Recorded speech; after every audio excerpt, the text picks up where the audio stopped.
Hello বন্ধুরা, বাঙালি খাদ্য রসিকে সবাইকে স্বাগত। আজ আপনাদের জন্য নিয়ে আসলাম রথযাত্রার খুবই স্পেশাল একটা ট্রেডিশনাল সুইট ডিশ খাজা। এটা কিন্তু রথযাত্রাতে খালি স্পেশাল না, এটা কিন্তু উড়িষ্যাতেও কিন্তু খুব স্পেশাল হয়ে থাকে এই ডিশটা। আর পুরী জগন্নাথে তো এগুলো তো আমরা সব সময় দেখতে পাই। তাহলে চলুন আপনাদের জন্য আজকে এই রেসিপিটা। আর জানেন তো এই রেসিপিটা বানাতে কিন্তু খুব বেশি সময় লাগে না। তাহলে চলুন কীভাবে বানাচ্ছি আপনাদেরকে দেখিয়ে দিই। খাজা বানাতে গেলে প্রথমে আমি এখানে নিয়ে নিচ্ছি 2 কাপের মতন ময়দা। তারপরে এখানে 2 চামচের মতন আমি ঘি দিয়ে দিচ্ছি। এবার খুব সুন্দর করে আমি এখানে ময়ামটা মাখিয়ে নেব। ময়ামটা কিন্তু মাখানোর সময় কিন্তু খুব ভালোভাবে মাখাতে হবে, না হলে কিন্তু এই খাজার যে ক্রিপসি যে ব্যাপারটা আছে সেটা কিন্তু আসবে না। এই জন্য হাতে ভালো করে এরকমভাবে মুঠে মুঠে মুঠে মুঠে করে ভালো করে মাখাতে হবে। এই দেখুন হাতে এরকমভাবে গোল্লা যদি হয়ে যায় আর ভেঙে যায়, তার মানে বুঝে নেবেন যে আপনার ময়াম কিন্তু খুব সুন্দরভাবে তৈরি হয়ে গেছে। এবার অল্প জল দিয়ে এটাকে ভালো করে একটা ডো তৈরি করে নেব। দেখুন ডো আমার কিন্তু খুব ভালোভাবে তৈরি হয়ে গেছে। আর একটু ভালো করে মাখিয়ে নেব, খুব বেশি যাতে সফট না হয়, খুব বেশি যেন হার্ড না হয়, সেই বুঝে কিন্তু ডোটা তৈরি করতে হবে। এবার এটাকে আমি 30 মিনিটসের মতন এটাকে আমি ঢাকা দিয়ে রেখে দেবো। 30 মিনিটসের পর আপনাদেরকে দেখাচ্ছি। দেখুন কত সুন্দরভাবে ডোটা সফট হয়ে গেছে। এরকমভাবে হাত দিয়ে একবার চেক করে নেবেন যে ডোটা ভালোভাবে সফট হয়েছে কি না। এবার 5 থেকে 6 সেকেন্ড এরকমভাবে ভালোভাবে মাখিয়ে নিতে হবে, তাতে খাজা যে রেসিপিটা আছে সেটা যেন ভরপুর যেন হয়ে থাকে। আর ভিতরে যেন ক্রাঞ্চি, বাইরে আউটার লেয়ারটা যেন ক্রাঞ্চিটা ভালোভাবে থাকে। এরপরে রুটি যে যেমন লিচি বানানো হয় সেইভাবে আমি কেটে নেব। জানেন প্রথমে আমি ভেবেছিলাম যে খাজা রেসিপিটা একটু আমার টাফ লাগছিল, কিন্তু বিশেষ করে যখন আমি বানিয়েছিলাম না, তখন আমার মনে হলো না এটা তো খুবই সহজ, এটা কিন্তু বানাতে পারি। তাই জন্য রথযাত্রাতে আপনাদের জন্য একটা স্পেশাল ট্রেডিশনাল সুইট ডিশ তো বানানো যেতেই পারে, তাই তো আপনাদেরকে শেয়ার করে দিলাম। এরপরে আমার লিচি কাটা হয়ে গেছে। এখন আমি রুটি যেমনভাবে বেলে সেভাবে বেলে নেব। এরকম প্রায় কয়েকটা রুটি আমি বেলে নেব। আমি রুটির মতন পুরো সেভ করে নেব। যেভাবে আমরা রুটি বেলি সেভাবেই কিন্তু এই ময়দার রুটিটা বানিয়ে নিতে হবে। আর জানেন বন্ধুরা, ময়দার রুটি বানাতে কিন্তু না একটু প্রবলেম হয়, কারণ যেহেতু একটু ময়ান থাকে আর একটু বেলতেও দেখবেন একটুখানি অসুবিধা হয়। আশা করি আপনাদেরও হয়তো অসুবিধা হয়, আমাকে কিন্তু কমেন্টে নিশ্চয়ই জানাবেন। দেখুন এখানে ময়দার রুটিটা আমার ভালোভাবে গোল হয়ে গেছে। আর জানেন এই ময়দার রুটি কিন্তু একটু টেরাবেকা হয়ে গেলে কিন্তু দেখবেন খুব ভালোভাবে শেপ আসে না। তাই জন্য খুব সাবধানে, খুব আস্তে আস্তে করে ময়দার রুটিটাকে ভালোভাবে বানাতে হবে। দেখুন এখানে আমার ময়দার রুটিটা খুব ভালোভাবে তৈরি হয়ে গেছে। এবার বাকি যে লিচিগুলো আছে সেইভাবে আমি এগুলো বেলে নেব। এরপর নেক্সট যে স্টেপটা আছে সেটা আপনাদেরকে দেখিয়ে দিচ্ছি। এখানে দেখুন ময়দার রুটিটার মধ্যে আমি এখানে রিফাইন অয়েলে ব্রাশ করে নিচ্ছি। তারপরে এখানে দিয়ে দিচ্ছি আমি এখানে ময়দাটাকে আমি এরপর থেকে একটুখানি স্প্রিঙ্কল করে নিচ্ছি, তাতে ভালোভাবে যেন মিশে যায়। নেক্সট যে রুটিটা দেবো সেটা যেন ভালোভাবে স্টিক হয়ে থাকে। দেখুন এটা খুব সুন্দরভাবে স্টিক হয়ে গেছে। তারপর আবার আমি এখানে সেম প্রসেস করে নিচ্ছি। এখানে আবার একটুখানি রিফাইন অয়েল দিয়ে ব্রাশ করে নিচ্ছি।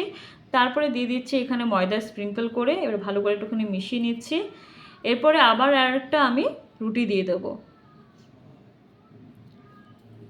এরপরে আমি আবার সেম করে নেব। এখানে আবার একটুখানি রিফাইন অয়েল দিয়ে একটুখানি আবার ব্রাশ করে নেব। তারপরে আবার একটুখানি ময়দা দিয়ে এটাকে স্প্রিঙ্কল করে নেব। একটু ময়দা ছড়িয়ে নিচ্ছে ভালো করে যেন ওটা মিশে যায়, আর যাতে প্রত্যেকটা রুটি যেন ভালোভাবে যেন স্টিক হয়ে থাকে। এবার আস্তে আস্তে করে একদম কোণা থেকে খুব সুন্দরভাবে এটা যেন ফোল্ড করে নিতে হবে। এইভাবে আস্তে আস্তে করে টাইটভাবে ফোল্ড করতে হবে, যেন খুলে না যায়, সেটা একটুখানি দেখে নিতে হবে। দেখুন এইভাবে আপনাদেরকে রোল টাইপের মতন করে নিতে হবে। আস্তে আস্তে করে আপনাদেরকে রোল করতে হবে। তারপরে একটুখানি সামান্য এখানে একটুখানি জল দিয়ে দেবেন, যাতে এটা ভালোভাবে যেন এটা বন্ধ হয়ে যায়।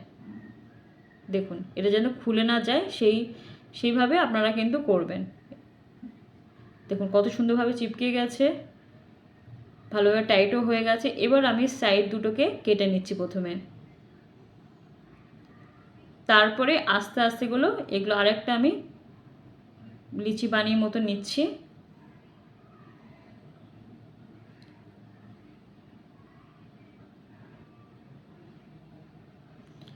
দেখুন আমার কাটা হয়ে গেছে।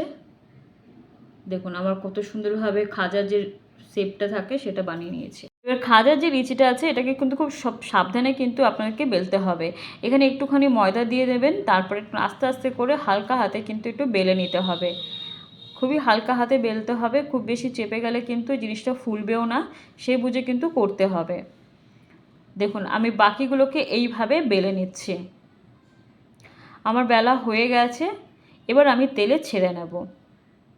তেল আমার খুব ভালো মতন গরম হয়ে গেছে। এবার এখানে কিন্তু গ্যাসের ফ্লেমটা কিন্তু একটু লো করে রাখবেন, খুব বেশি হাই করবেন, তাহলে কিন্তু পুড়ে যাওয়ার চান্সেস থাকে। এবার এটা লো ফ্লেমে এটাকে আস্তে আস্তে করে একটু ফ্রাই করে নিতে হবে। যতক্ষণ না এটা পুরোপুরি গোল্ডেন ব্রাউন হচ্ছে ততক্ষণ কিন্তু এটা তেলের মধ্যে খুব ভালোভাবে ফ্রাই করে নিতে হবে। দেখুন খুব সুন্দর একটা গোল্ডেন ব্রাউন কালার চলে এসে, আর এটা দেখতে পাচ্ছেন যে কত সুন্দর লেয়ার চলে এসে খাজাতে, দেখতে সত্যি লোভনীয় লাগছে।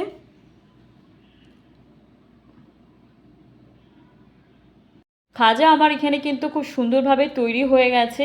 আর এখানে দেখুন প্রত্যেকটা কিন্তু খাজার যে লেয়ারটা থাকে সেটা কিন্তু পুরোপুরি প্রমিনেন্টভাবে বোঝা যাচ্ছে, একদম দোকানের স্টাইলের মতন হয়েছে। তাহলে আর বন্ধুরা আপনারা দেরি করবেন না, এই রথযাত্রাতে আপনারা এই সুন্দর একটা স্পেশাল সুইট ডিশ বাড়িতে কিন্তু বানিয়ে নিতে পারবেন। ইভেন কি এটা কিন্তু আপনারা একটা স্টোর করে রাখতেও পারবেন। এবার আমি চিনের সিরাপটা আগে থেকে বানিয়ে রেখেছিলাম, সেটা আপনাদেরকে দেখাইনি, আপনারা পুরোনো যে ভিডিও আছে তার মধ্যে আপনারা দেখতে পেয়ে যাবেন। এবার চিনি সিরাপটাতে ভালো করে এটাকে ডিপ করে এবার আমি এটাকে সাজিয়ে নেব।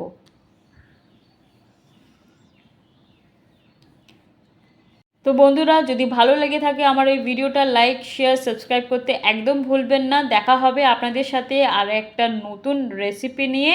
Till then bye. Thanks for watching Bangla Khadya রসিক।